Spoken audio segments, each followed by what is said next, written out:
Jamie is an Android developer who works for the app team here in Rakuten Osaka.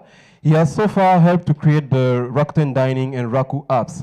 He is from Ireland, so also he can explain us what is the difference between North Ireland and South Ireland. No, that's not in the scope of my talk. Okay. So the scope of his talk is life as an engineer at Rakuten. So the staff over here, if he says something wrong, please ask question afterward. Well, thank you very much, Cedric. So until now, you guys have probably got a really good taste of what life is like here at Rakuten from the CEO and the talk before that. But I'm here today to give you a more personal taste of the culture here in Rakuten. Keep in mind, it's just from my own perspective as one engineer, so every team has a different experience of life here. So without further ado, let me continue. So, the clicker. Here we go. So as Cedric kindly introduced me to, my background is 10 years as a developer, mostly in Java. Back-end development, since I came to Japan 3 years ago, it's been all Android. I'm really starting to get into Android. Since I've came to Rakuten, I've worked on Rakuten Dining and Raku. Both are restaurant searching services. Possibly you haven't heard of them before. It's because we're currently fighting, doing our best to beat Tabelog and Guru Navi. You probably have heard of those, but maybe one day, eh? So, okay. So I am going to split this presentation up into three sections. What a typical day is like, what a non-typical day is like, and I'll leave a little bit of time for questions at the end just in case. And I would like to remind you guys that there's an awesome presentation on machine learning happening at the minute, so if you'd rather go to that, I wouldn't be offended. It's going to be like chocolate ice cream, and this presentation is going to be like vanilla ice cream, so if you want that nice, rich, chocolatey goodness, I suggest you go to the machine learning one. So anyway, so a typical day in Rakuten, Osaka. What does it look like? So first thing in the morning, we have, as many Japanese companies do, we have chore, which is kind of like the first thing we do in the morning. The thing about chore in Japan compared to other countries is that there's kind of a ceremony around it. When I first came here, I had to learn the set phrase, honjitsu mo ichinichi yoroshiku onegai shimasu, but I always messed it up. I always said like, Kyo wa mo ichinichi ju yoroshiku onegai shimasu, and my team really made fun of me for that all the time. So anyway, I eventually learned it, but I still make a lot of mistakes, honestly. So now I work on a team where we can do kind of English chore, but it's a lot shorter because there's less keigo. When you use Japanese during chore, you have to make the sentences very long, and it's very flowery language. So during chore lasts 5 to 15 minutes, and we talk about what you did yesterday and what you're going to do today. It's nice to learn. It's nice for other we try to mix up the English and the Japanese, so it's really nice for everyone to benefit with that. Of course, some teams just use exclusively English during their chore, so there's that. I mean, if you don't want to learn Japanese, you don't have to, but I personally do. So next we got the ISMS check. ISMS is, as you can see, it stands for Information Security Management System. It's an international security standard which we must conform to, so that customers will trust us with their personal information. So once a year, we are audited by these scary auditors that come around the office, and they'll randomly select someone and ask them, do you know what is confidential information? What should you do if you forget your security card? And so we have to kind of test this every day. If you fail, it's no big deal. You just have to answer correctly the next day. But we have to rehearse that every day. It's shikatanai. So after that, I personally have a few checks which I do after the ISMS check. I have a terrible memory, so if you ask me what I did the last day, if I didn't write it down, I couldn't tell you. I could come in and go, oh, what did I do yesterday? God. So I make sure and note everything down, what I have to do today, and I check my to-do list, meeting schedule, and I judge how tired I am, if I need coffee or not, because some days I don't, but some days, especially after a nomikai, I need like at least 2 coffees that morning to keep going, I think. My favorite type of day is days where there's no meeting scheduled. Maybe some developers can understand my way of thinking. A lot of us complain about the amount of meetings. So for a developer, you just want to sit and focus, and the best days are ones without meetings. So here in the Osaka cafeteria, we have four choices of lunch every day. So in the morning, I'm always very curious what's going to be for lunch that morning. Sometimes without checking, I can smell it. I can smell it cooking, especially if they're cooking tempura. You can smell the tempura cooking, and oh, I can't wait to have that tempura don. And my favorite is the karaage and the tsukemen, but it's sometimes sold out. So I have to make sure and go to the cafeteria quickly, before it's sold out. And if something you want is sold out, it's like the biggest disappointment of the day. It's even more disappointing than tests failing or code not compiling. So, yeah, I always look forward to that every day. It's included with our salary. So, I mean, I think that's an awesome perk of Rakuten, honestly. So, now this is what we really came here to do: the coding. The coding. That's my favorite part. But it's not always the biggest part of the day. If there's a lot of meetings, or if there's I don't know if a lot of you guys know about Agile, but some days you have to. It's just a complete day of planning and retrospective and sprint planning, and you don't get to do any coding that day, unfortunately, usually. So what IDEs do we use? Probably I've used Eclipse since I got here, and IDEA IDEs, so like IntelliJ and Android Studio. Some people prefer just to use the command line, but it really depends on the team. I'm just telling you my own personal experience. It's been mostly Java, so Eclipse and IDEA IDEs I've used. So we do pair programming here as well. I now work in a team where we work kind of separately because we're all working on different parts of the application. But I've really enjoyed the pair programming experience here in Rakuten. It's taught me a lot. It has its challenges, but I've really enjoyed mentoring people with less experience than me, and also being mentored by people with more experience. It's a very beneficial thing. Personally, I use music to focus on my work. I really find it difficult to concentrate in an open office. We have a very open office here. Some people like that style, but I need headphones. And fortunately, Rakuten will actually allow you to put headphones in while you work. I really appreciate that. So I appreciate also that I'm normally left alone to do my work. I've worked in companies before where a manager will always ask you during the day for progress reports, status updates. But I have a lot of time to focus on Rakuten and be productive, and I really appreciate that, honestly. But again, I kind of do miss working in a cubicle. You've got open office and a cubicle in Japan, so I don't know, both has its benefits, but for me, open office is more challenging to focus. So, oh yeah, meetings, sorry. So usually nowadays, my current team don't because of things like HipChat, Slack, and email, we have less and less need for meeting with other developers. The only meetings nowadays are usually with a product owner and managers to pass down things from the business section, and retrospective meetings, of course. So, like only a few times a week, but some teams aren't so lucky. But it's thanks to everyone complaining, we've managed to decrease the amount of meetings. But if you book a meeting at lunch, I won't forgive you. I hate it when people book meetings at lunch. Sometimes all the rooms are full, and oh, Scott and I, we have to book a meeting at lunch. No, I like my lunch. But hey, Scott and I, right? So. So, come on. Okay, got to do it the old-fashioned way, I guess. Here, finally. Okay, so one thing we do in Rakuten, which hasn't been done in other companies that I've worked in, is code reviews. It might seem tedious to some of you, but actually, I really enjoy it. I really enjoy scrutinizing other people's code and picking out funny things that they've done. Like, I have no idea what he wants to do here. Someone who's a fan of functional programming, for example, might write a very short, brief, snippet of code, which does a lot, but it's very difficult to understand, perhaps. Or, but one thing I can't approve is magic numbers and hard coding. I'm not a fan, and I always come down hard on anyone who does that. I've learned a lot from code reviews in the past. Like in this code review, for example, that was my comment, and I commented that someone should use sets instead of lists to remove duplicates. So that's the sort of things we would normally put in code reviews. We also have very strict Git policy. Like in the past, people would commit directly to master, which is, as you all probably know, it's a very bad habit. So we forbid committing to master. All work must be done on branches.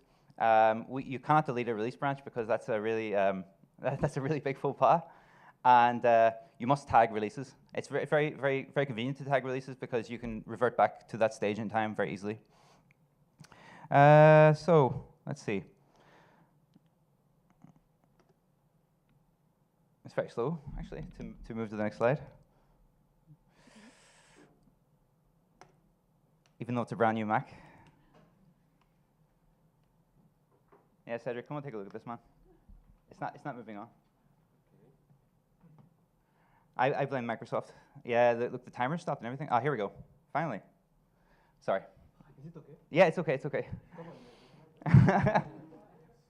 So imagine this. So imagine you've worked a long day. It's 11 p.m.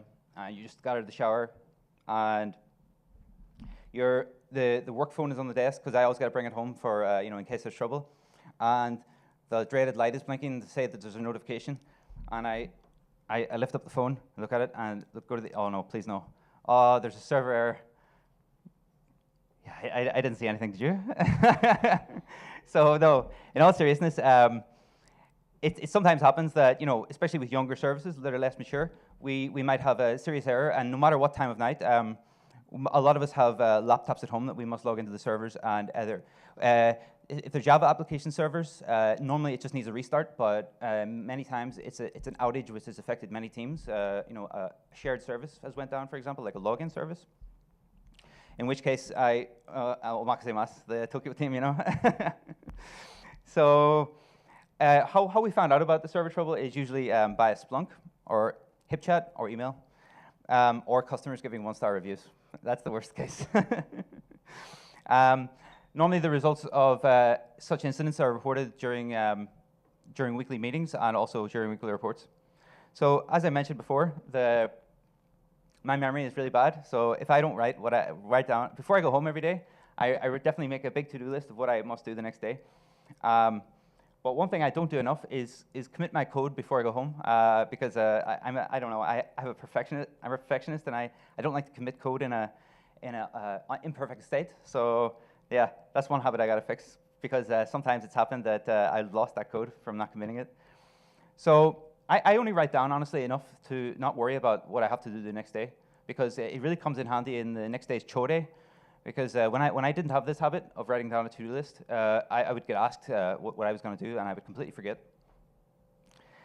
So that about covers a typical day at Rakuten. So how about a non-typical day? So once a week, there is you all watched the presentation by Mikitani Shacho just now, and once a week on a Monday morning, we all come in at 8 a.m. and hear a speech by Mikitani Shacho, and he goes over business strategies.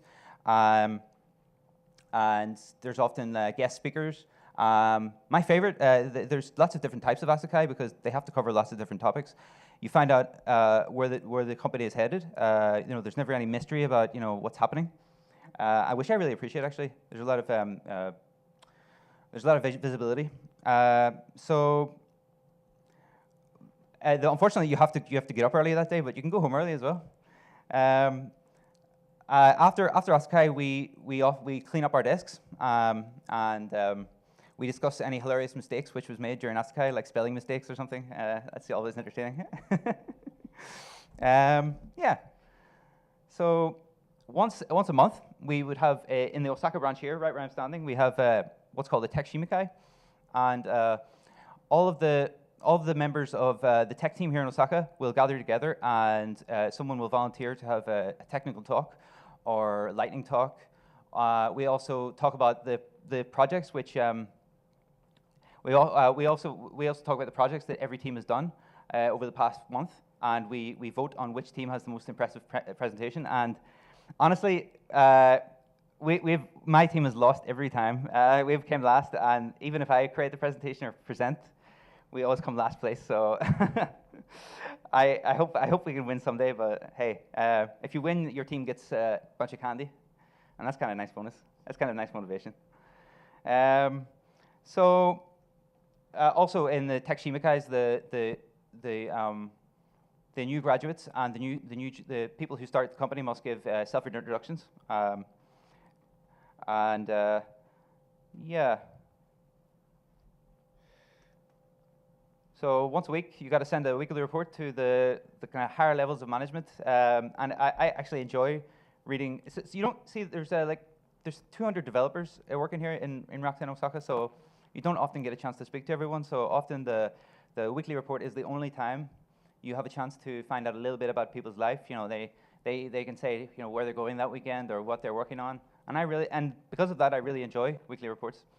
But apart from that, you're supposed to say what your goals are and what you're planning to do. So I thought that all of the training I did in college was going to come in handy, but actually these 3 books are all the developer needs to win at life.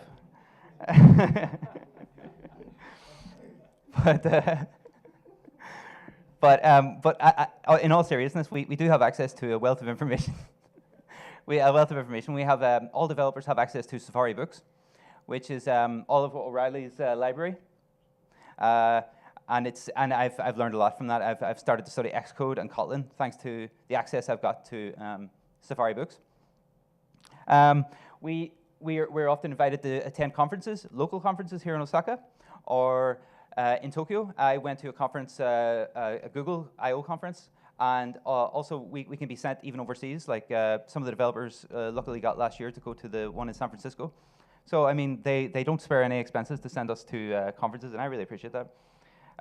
There's also on-site training. I've received Scrum training, chef training, and next month I'm going to go for Docker training as well. So that's pretty cool. So social events are something that we try to do every week. There's can be Kangekai. Anyone here like yakiniku? We have yakiniku. Oh yeah. Oh great. He's probably the biggest fan. So we go for yakiniku like once a week. Well, once or twice a week. So and also there's birthdays and Sobits Kai. Unfortunately, everyone's got to go sometime, you know. And also there's karaoke events. But honestly, personally, I'm not interested in going to the karaoke unless there's tabe hodai soft cream.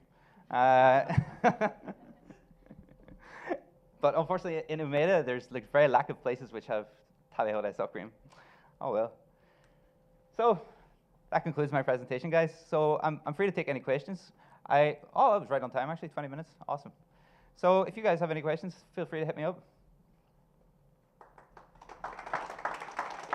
Thank you. Any questions about life here in Osaka or being a developer here? Use this microphone, then I will use this microphone. Okay, sure. I can give it. So the mic is open for any question. If you don't have any questions, it's okay. Okay, I have a question. Oh yeah, sure.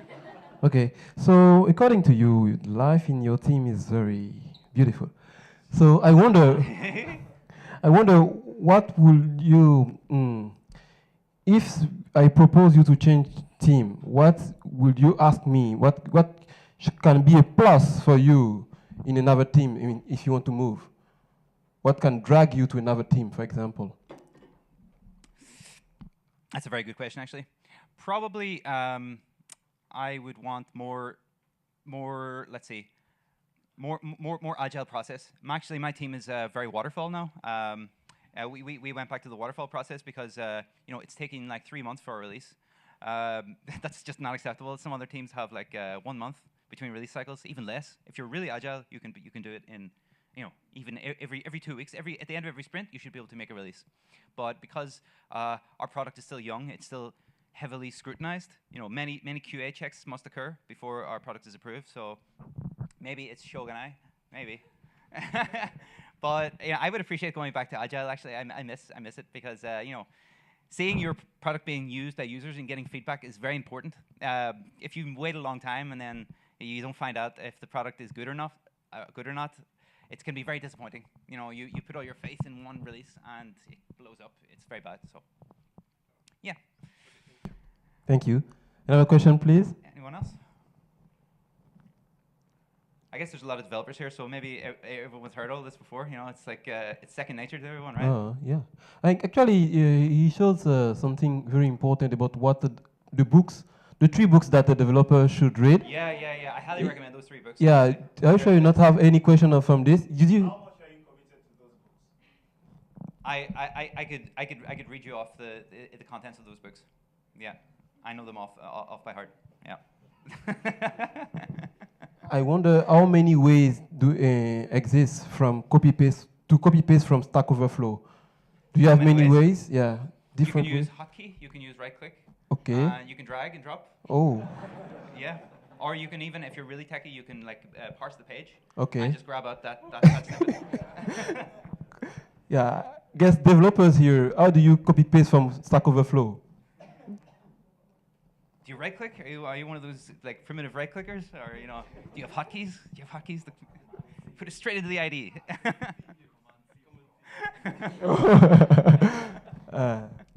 What did we do before Stack Overflow? Eh?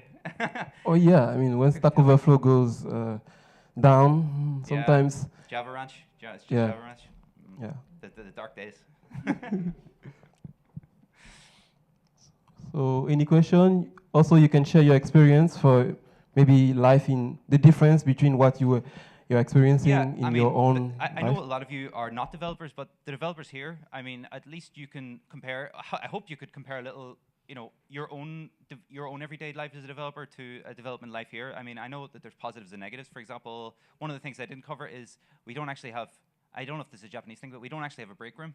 So it's very unfortunate. But if you want to take a break, you must go outside. Osaka? Yeah. In Osaka? Yeah, in Osaka. Yeah. I'm sorry, I am. But my talk is about life in Osaka. Okay. Right. So they have plenty of break rooms in Tokyo, but then you gotta live in Tokyo, right? I mean, personally, I love Osaka. So, So, I mean, I don't know how many of you guys live in Osaka, but this is a very good location we have in Osaka. The transport links are good. You're close to Osaka Station, subway station. You can walk to Umeda and have a party so easily, and we often do. Because there's subway nearby, you don't have to worry about train delays. Well, most people. So I think that's a very good perk. Yeah, guys. So maybe we'll leave 5 minutes for a break here if nobody has any questions. Okay. Yeah, and I hope you enjoy the rest of today, and thank you for your attention. Yeah. Thank you, Jamie.